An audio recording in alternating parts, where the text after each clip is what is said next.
Բարև ձեզ հարգելի ռադիոլսողներ, եթերում ձեր փաստաբանը հաղորդաշարի հերթական թողարկումն է։ Այսօրվա մեր թողարկումը նվիրված է մարդու իրավունքների վերաբերյալ կրթական ծրագրերին, որոնք իրականացվում են Raoul Wallenberg ինստիտուտի կողմից Հայաստանի Հանրապետությունում։ Այս թեմայի շուրջ մեր տաղավար են հրավիրել զրուցելու նպատակով Raoul Wallenberg ինստիտուտի հայաստանյան գրասենյակի տնօրեն Լաուրա Միլնին։ Բարև ձեզ, Տիկել Միլ։ Hello, Ms. Milne.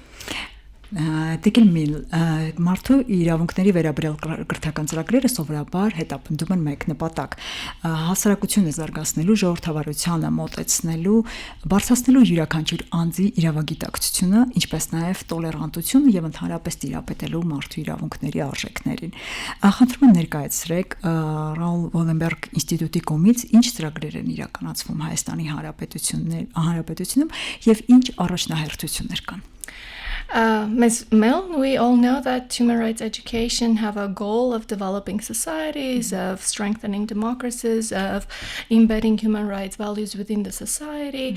I want to ask you, what kind of programs is the Raoul Wallenberg Institute implementing in Armenia? Thank you very much, and thank you for having me here today. It's a pleasure to speak with you. Շնորհակալություն ինձ հրավիրելու համար, մեծ պատիվ է այստեղ, ձեզ հետ զրուցել այս պահին. Մենք էլ ենք շատ շնորհակալ։ We're also very thankful. One thing I'd like to emphasize is that the Raoul Wallenberg Institute work in Armenia and globally extends far beyond human rights education. Մի բան, որ ուզում եմ շեշտադրել այն է, որ Raoul Wallenberg-ի ինստիտուտի գործունեությունը Հայաստանում եւ ամբողջ աշխարհում ավելին է, քան պարզապես մարդու իրավունքների կրթությունը. And all of the work we do, everything we do here is in partnership with Armenian institutions and organizations. Եվ ամեն ինչ, որ անում ենք այստեղ, արվում է Հայաստանում տարբեր հաստատությունների, կազմակերպությունների հետ համագործակցությամբ. So we work together to identify priorities and co-design programs and interventions that meet those needs that have been identified by partners. Եվ մենք համատեղ աշխատում ենք այս գործընկեր կազմակերպությունների հետ, որպեսզի բացահայտենք այն առաջնահերթ ուղղությունները, որոնցով պետք է աշխատենք, եւ համատեղ ենք մշակում մեր առաջիկա ծրագրերը. But when it comes to human rights education, we work with, of course, universities in Armenia, but also with government and other institutions. Եվ այն մասը մեր գործունեության, որը վերաբերում է մարդու իրավունքների կրթությանը, մենք իրականացնում ենք առաջին հերթին իհարկե համալսարանների հետ, նաև կառավարության եւ տարբեր այլ հաստատությունների հետ. So with universities, we have long-standing partnerships with universities across the country. We support and work together to develop human rights curriculum. Եվ համալսարանների հետ մենք ունենք իսկապես երկարաժամկետ, երկարատև համագործակցության փորձառություն, օրինակ աշխատել ենք այս տարիների ընթացքում ուսումնական ծրագրերի մշակման ուղղությամբ. We work with faculty members, with the administration to develop strong human rights programs and support them with the administration of those programs as well. Աշխատել ենք եւ պրոֆեսորադասախոսական կազմի հետ եւ վարչական աշխատողների հետ համալսարանների, որպեսզի աջակցենք, որպեսզի մարդու իրավունքների կրթական ծրագրերը ընդհանուր առմամբ բարելավված լինեն, ավելի ուժեղ լինեն. Ներողություն, ինչ սկզբունքների չափանիշների հիման վրա են ընտրվում բուհերը համագործակցելու առումով. Excuse me, what is the standard based on which you pick the universities to work with? Or there are some criteria for that? I think the first thing is universities that want to work with us. We are not in the business of forcing partnerships on anybody. So we look for universities who have perhaps a law faculty, they have existing human rights programming, or they're interested in developing their human rights programming. Անշուշտ առաջին հերթին աշխատում ենք այն համալսարանների հետ, որոնք ցանկություն ունեն մեզ հետ աշխատելու, որևէ հարկադրական գործունեություն չենք վարում, հիմնականում այն համալսարաններն են, որոնք կամ ունեն գործող իրավաբանական ֆակուլտետներ եւ մարդու իրավունքների որևէ ծրագիր, ուսումնական ծրագիր, կամ որոնք ցանկանում են այդպիսի ֆակուլտետ ունենալ կամ բացել նման ծրագիր. And I will say that I've worked with universities all over the world on human rights education, and we receive an incredibly warm welcome from the universities in Armenia. And we've been able to co-develop and together implement extensive programming. Եվ կարող եմ ասել ամբողջ աշխարհում էլ մենք աշխատում ենք համալսարանների հետ եւ հայաստանյան համալսարանները մեզ շատ ջերմորեն են ընդունել եւ միասին իսկապես լավ աշխատանք ենք արել, լավ ուսուցրագրեր ենք համատեղ մշակել. And what I'm really interested in is making sure that human rights education doesn't just stay in law faculties. Եվ մենք հատկապես շահագրգռված ենք, որ մարդու իրավունքների կրթությունը չմնա միայն իրավաբանական ֆակուլտետների ներսում. Of course, and I think I'm speaking from one lawyer to another, the legal education around human rights is incredibly important. But human rights impacts every aspect of our life, whether that is in relation to health, access to healthcare, education, engineering. We have, for example, in Armenia, a large extractives industry. It relates to business and human rights. So I'm really passionate about taking human rights education outside of the traditional spaces and bringing it to those who are going to lead the country in the future. Եվ ինքս իրավաբան եմ, ձեզ հետ էլ զրուցում եմ որպես իրավաբանի հետ եւ ուզում եմ ասել, որ մարդու իրավունքների կրթությունը միայն իրավաբաններին վերաբերող հարց չէ, մարդու իրավունքները մեր կյանքի բոլոր ասպարեզներին են վերաբերում եւ սկսած առողջապահության, օրինակ հասանելիությունից, կրթության հասանելիությունից, արդյունաբերական ոլորտը նույնպես մարդու իրավունքներին առնչվում է, որտեղ օրինակ Հայաստանում բավականին խոշոր ծավալների հանքարդյունաբերական գործունեություն կա եւ այստեղ ուրեմն ծագում է բիզնեսի եւ մարդու իրավունքների խնդիրը. Այսինքն մենք դիտարկում ենք մարդու իրավունքները ավանդական մարդու իրավունքների ոլորտներից անդին եւ փորձում ենք դա հասցնել հատկապես այն առաջնորդող մարդկանց, որոնք որոշումներ են կայացնում եւ առաջնորդներն են տարբեր հարցերում. Շատ կարևոր է այս մասին նշելը, որովհետև ես էլ որպես իրավաբան այդ մոտեցումն ունեմ, որ պետք է հնարավորին չափ տարածել եւ շրջանակներով չսահմանափակել. Այս պահին ինձ հետաքրքիր է Տիկին Միլն, ինչ ծրագրեր են իրականացվում իրավաբանների համար եւ ինչ ծրագրեր են իրականացվում ոչ իրավաբանների համար ձեր ինստիտուտի շրջանակներում իրականացվող դասընթացների շրջանակներում, քանի որ նաեւ լավ, սա երևի թե սահմանափակվենք այս հարցով եւ շարունակենք. What you're saying is very important, and I also have this approach that as a lawyer that human rights have to be proliferated in as many aspects of life as possible and be spread as widely as possible. But my question is, what kind of programs do you have for lawyers and non-lawyers on human rights? So the participants in our programs are incredibly varied and represent the many different actors or individuals or institutions that participate in the justice process. Իհարկե մեր ծրագրերի մասնակիցները շատ բազմազան են, նրանք այն մարդիկն են, որոնք ինչ որ կերպ մասնակցում են արդարադատության կայացման process-ին, անհատներ լինեն, հասարակություններ լինեն, ինչ որ տեսակի դերակատար լինեն. So with lawyers, for example, that would naturally mean more technical education programs, perhaps training on recent legislative developments or new decisions, new practices and approaches that are emerging within the legal profession.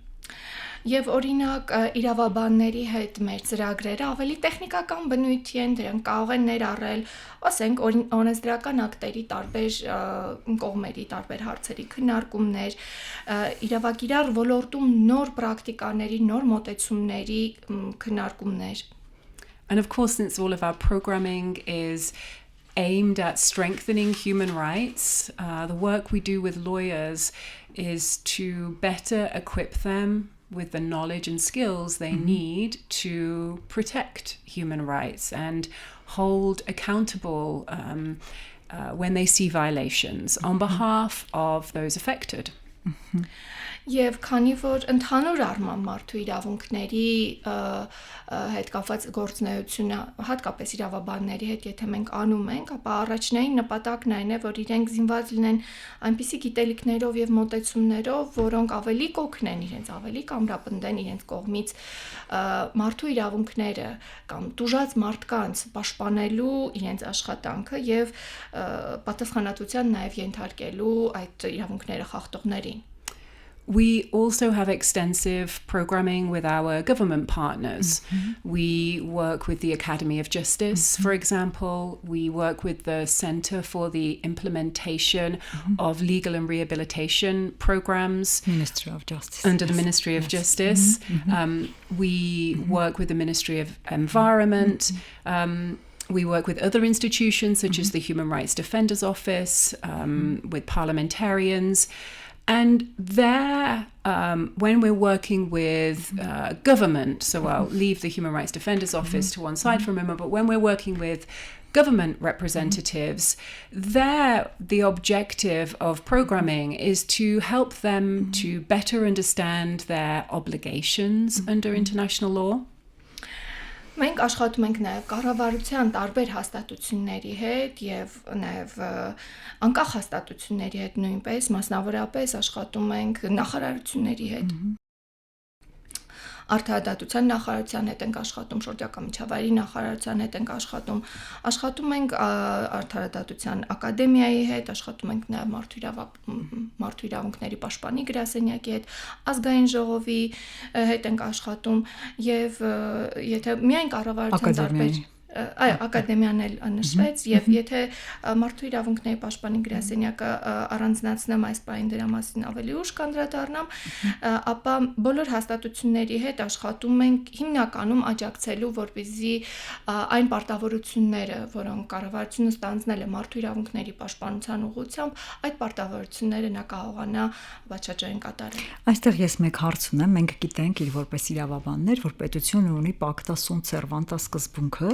որը որ ըստ էության նշանակում է, որ պետությունը պատշաճորեն, բարեխղճորեն պետք է կատարի իր միջազգայինորեն ստանձնած պարտավորությունները։ Այս առումով, քանի որ դուք աշխատում եք լայն շրջանակի հետ եւ պարտավորությունների կատարման նաեւ ձեր գործունեությունը ուղղված, ինչպես կգնահատեք, չեմ այսպես չափորոշիչներով, ցանկանում լսել պատասխան, բայց գոնե որքանով կա ցանկություն իսկապես այդ հաստատությունների կողմից կատարելու միջազգայինորեն ստանձնած պարտավորությունները։ You touched upon this topic of obligations, and we know that the states have this what is called Pacta sunt servanda obligation or duty, the duty to implement its obligations that has committed to.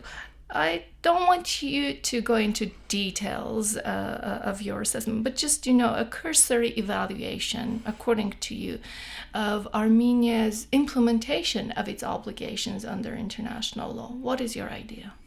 So I don't want to speak on behalf of the entire Raoul Wallenberg Institute, but I would point to the regular assessments on a state's progress in meeting human rights obligations conducted by various different external independent bodies. Ես իհարկե չեմ կարող Ռալ Վալենբերգի ինստիտուտի անունից այդպիսի գնահատական հնչեցնել, բայց ես ուզում եմ անդրադառնալ այն պարբերաբար իրականացվող գնահատումներին, որոնք արտաքին մարմինները եւ այն մարմինները, որոնք այդ պարտականությունները գնահատելու համար աշխատում են, այդ մարմինների գնահատականներին եմ ուզում հողում տալ.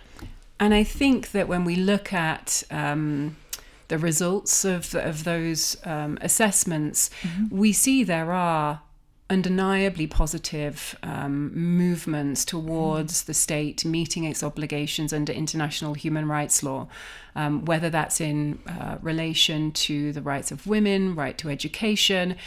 We are seeing, or Armenia is seeing progress.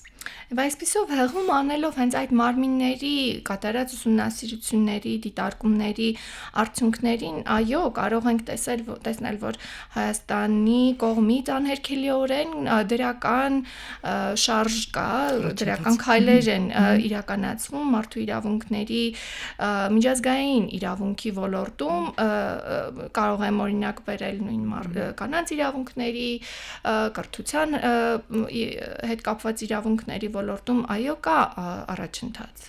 Of course there are gaps. Everywhere I've worked in the world, there are gaps in implementation of human rights. Եվ անշուշտ նաև կան բացթողումներ։ Ցանկացած տեղ, որտեղ ես աշխատել եմ, աշխարհի տարբեր մասերում, այո, մարդու իրավունքների իրականացման հարցում կան բացթողումներ. And some of those gaps are bigger than others, and some receive more attention than others. Եվ անշուշտ որոշ բացթողումներ շատ ավելի մեծ են իրենց ծավալներով եւ որոշներն էլ շատ ավելի առաջնահերթ ուշադրություն պահանջող են. And I think where we as an institute see the most progress in the programming that we do is when we're able to have an open, honest conversation about where our partner does experience challenges and does experience gaps or a need for resources, because then we're able to tailor our programming to meet those needs. Եվ մեր ինստիտուտի կողմից դիտարկվող առաջընթացը հատկապես այն ոլորտներում է, երբ մեր գործընկեր կազմակերպությունների հետ տեղի են ունենում իրոք անկեղծ քննարկումներ եւ իրենք կարողանում են շատ անկեղծորեն ասել մասնավորապես ինչ բացթողումներ ունեն, ինչի շուրջ ավելի շատ կարիք կա աշխատելու, որովհետեւ դրա շնորհիվ մեր աշխատանքը արդեն դառնում է ավելի հասցեական.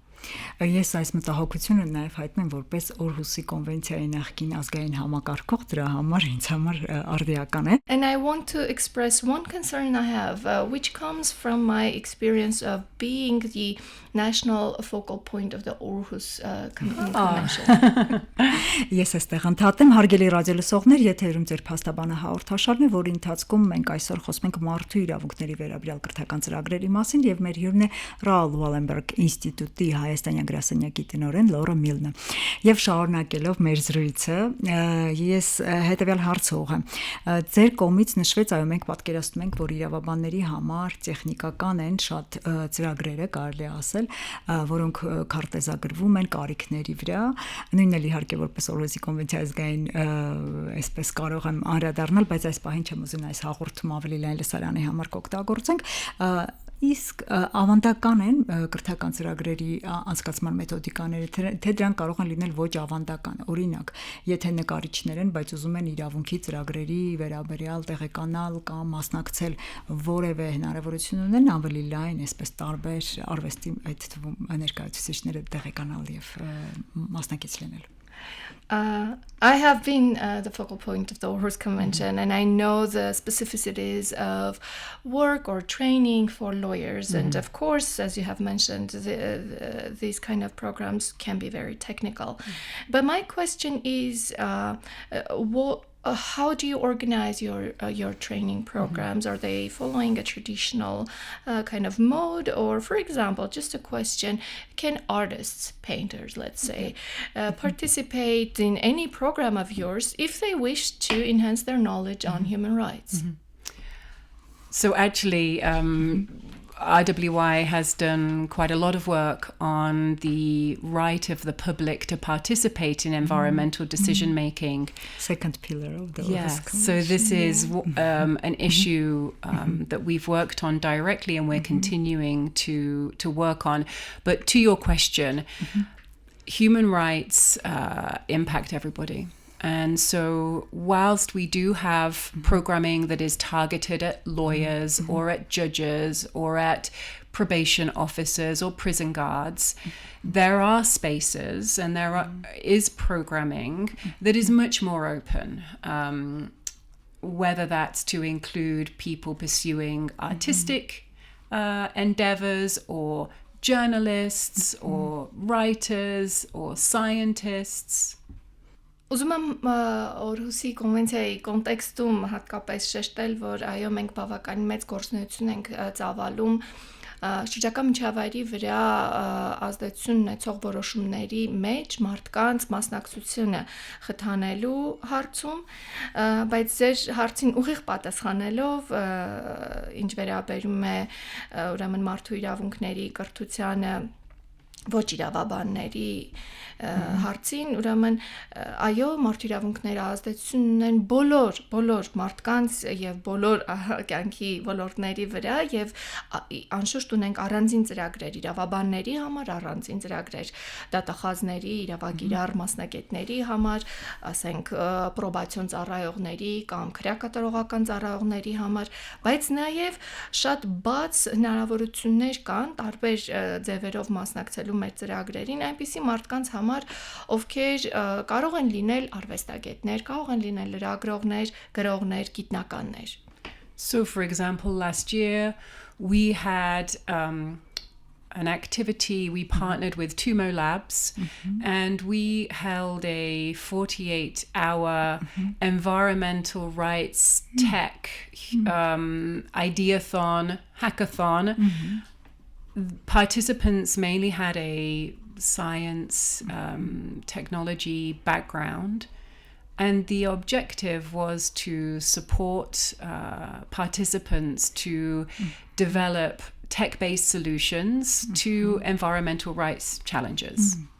Եվ մի օրինակ եմ ուզում բերել, անցյալ տարի մենք համագործակցում էինք Թումոյի լաբորատորիաների հետ եւ այսպիսի մի միջոցառում կազմակերպեցինք հակաթոն էր անունը կամ Ideathon 48 ժամ շարունակ անցկացվում էր այս հակաթոնը էկոլոգիական իրավունքների թեմայով եւ մասնակիցները մեծամասամբ բնական գիտությունների, տեխնիկական գիտությունների ուսանողներ եւ այդ ոլորտի մասնագետներ էին եւ հիմնականում նպատակ այն էր, որ այդ ընթացքում իրենք մշակեն տեխնիկական լուծումներ էկոլոգիական իրավունքներին վերաբերող խնդիրների համար. Between August the 6th and August the 9th, we will host a model COP17, a simulation of COP17 with our partner Eurasia University. Եվ ուզում եմ տեղեկացնել, որ այս օգոստոսի 6-ից 9-ը մենք Եվրասիա համալսարանի հետ մեր գործընկեր կազմակերպություններից է իրականացնելու ենք COP17-ի դերախաղ, մոդել COP17. And that's open to any young person. That's regardless of profession. Regardless of profession. If you have an interest in international diplomacy, environmental rights, biodiversity, it doesn't matter your educational background. We encourage people to apply. That is tomorrow, July 14th, but regardless of background. So we do try to create those spaces for people to come together to learn and share and talk about human rights.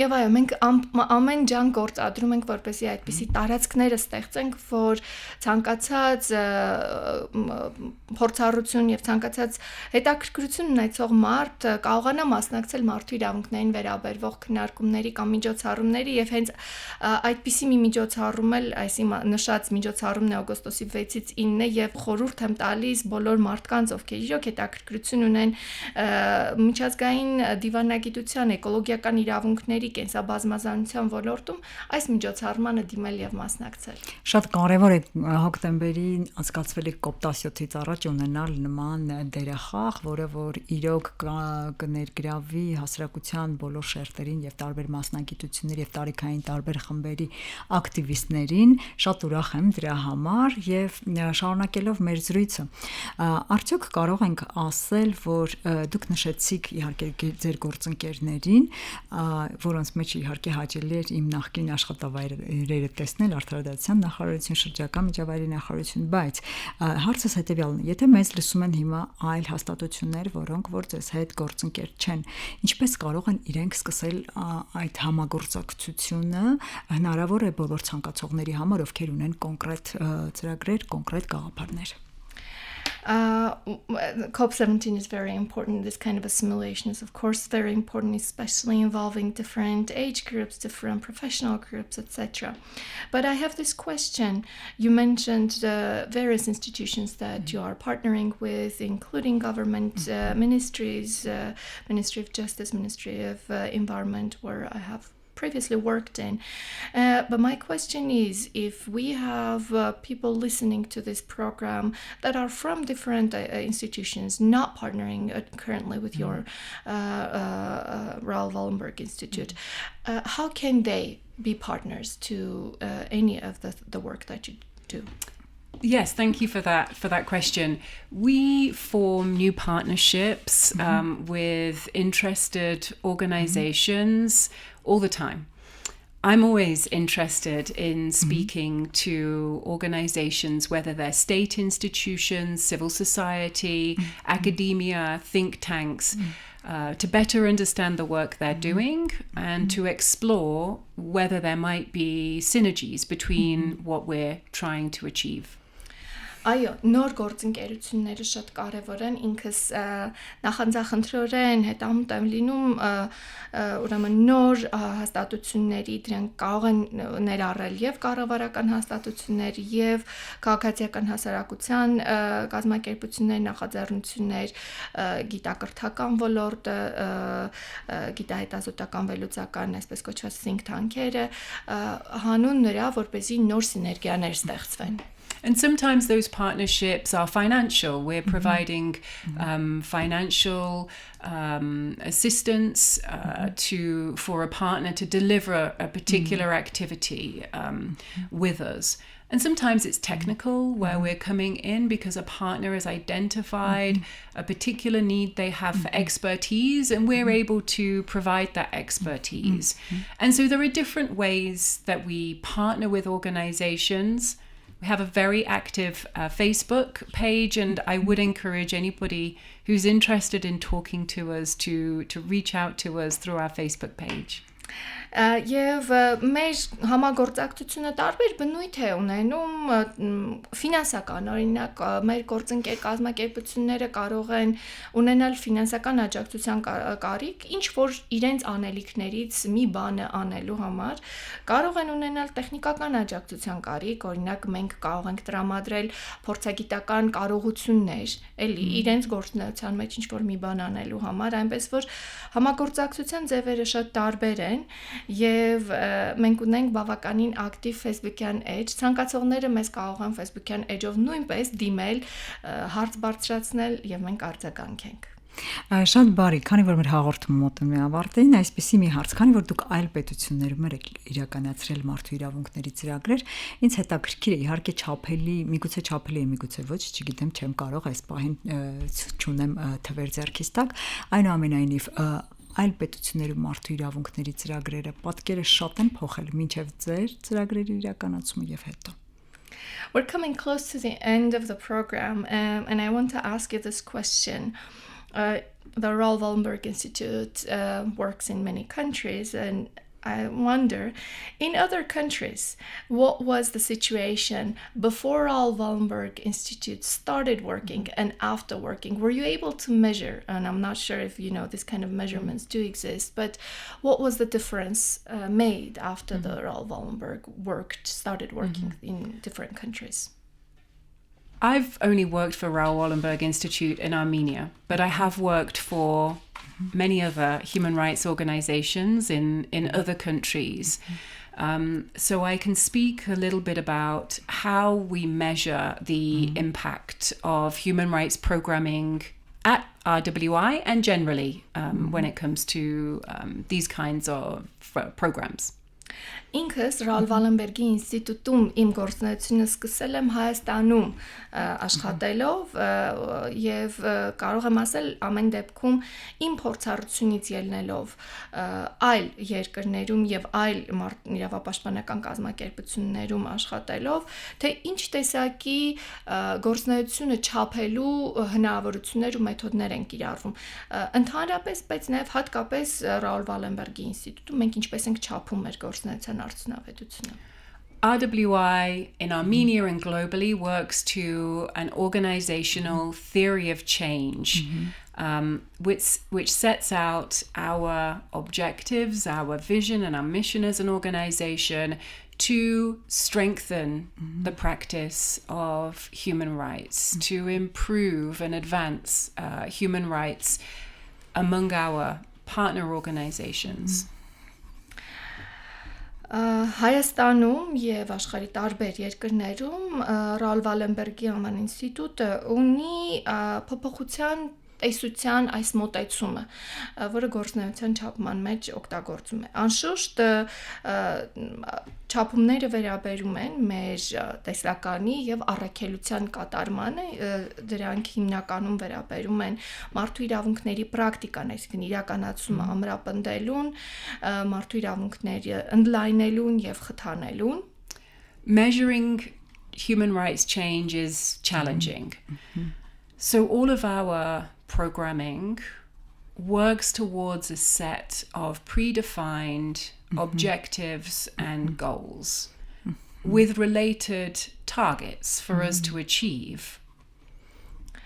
Եվ ընդհանուր առմամբ պետք է ասեմ, որ մարդու իրավունքների փոփոխությունը չափելը բավականին դժվար գործ է, եւ ոնց ենք մենք վարվում, մենք ունենք նախապես սահմանված խնդիրներ, նպատակներ եւ թիրախներ. Because based on the analysis and the design of the analysis we've done at the design phase of a program, we have identified these different targets as being necessary to achieve in order to achieve this overall objective, which is to strengthen the practice of human rights. Եվ ցանկացած գործնեություն եւ ծրագիր մշակելիս մեզ համար թիրախները շատ կարեւոր են, որոնք օգնում են մեզ հասկանալու ինչքանով ենք մենք կարողանում ընդհանուր նպատակին հասնել։ Թիրախները կարեւոր են, որպեսզի մենք օրինակ չափենք մարդու իրավունքների պրակտիկան եւ իրականացումը մարդու իրավունքների որպես նպատակ։ Կարողացել ենք իրագործել թե չէ։ So that might mean measuring the increase of knowledge from a group of people that participate in a training program before and after. Եվ այդ չափումները կամ այդ թիրախները կարող են վերաբերել օրինակ որևէ միջոցառմանը մասնակցած մարդկանց գիտելիքի փոփոխությանը, մինչև օրինակ, եթե դա վերապատրաստման ծրագիր է, մինչև վերապատրաստումը եւ դրանից հետո.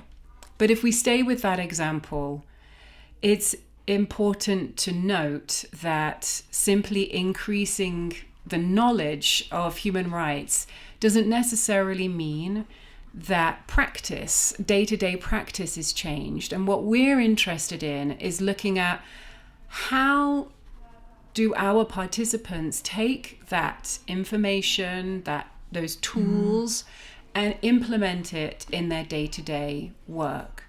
And we have various different ways to assess that over a much longer term than simply a test at the end of a training.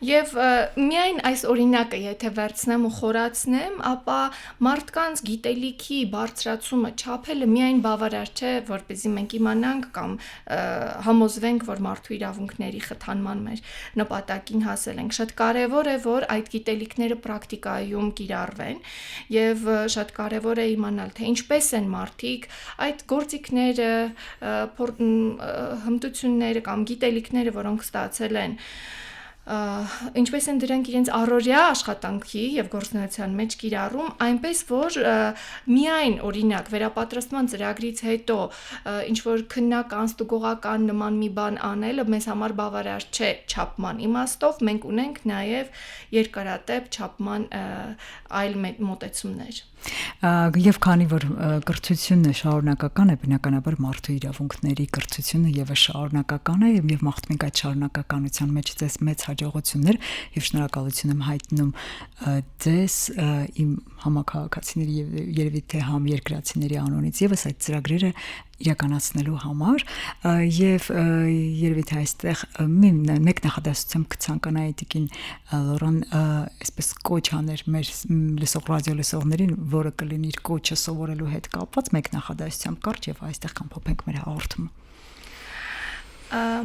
Education is continuous, and so is human rights education. And I want to thank you on behalf of myself and on behalf of the citizens of Armenia, if I may, for what you are doing in this area, for the education that you have been enhancing in this area. And it's the end of our program, and I want to invite you to articulate one sentence for the listeners of this program related to education. If you were to call on people, what would you say in one sentence? When it comes to human rights education, be curious, ask questions, engage in debate respectfully, openly, and listen. Այո, եթե խոսում ենք մարդու իրավունքների կրթության մասին, անշուշտ իմ ասելիքը հետևյալն է. Եղեք հետաքրքրասեր, հարցեր տվեք, բանավեճերի մեջ մասնակցեք հարգալից ձևով եւ միշտ լսեք։ Շնորհակալություն եմ հայտնում եւ հիշեցնեմ մեր ռադիո լսողներին, որ այսօր ձեր փաստաբանը հաղորդաշարի եթերում մենք զրուցում ենք մարդու իրավունքների կրթական ծրագրերի մասին, մասնավորապես որոնք իրականացվում են Ռաուլ Վալենբերգ ինստիտուտի հայկական գրասենյակի կողմից, իսկ մեր հյուրներ այսօր Ռաուլ Վալենբերգ ինստիտուտի հայկական գրասենյակի տնօրեն Լաուրա Միլնը, իսկ մեր աշխատանքների իրականացմանը նպաստեց, օգնեց Աննա Շահնազարյանը։ Շնորհակալություն։ Ձեզ նույնպես շնորհակալություն։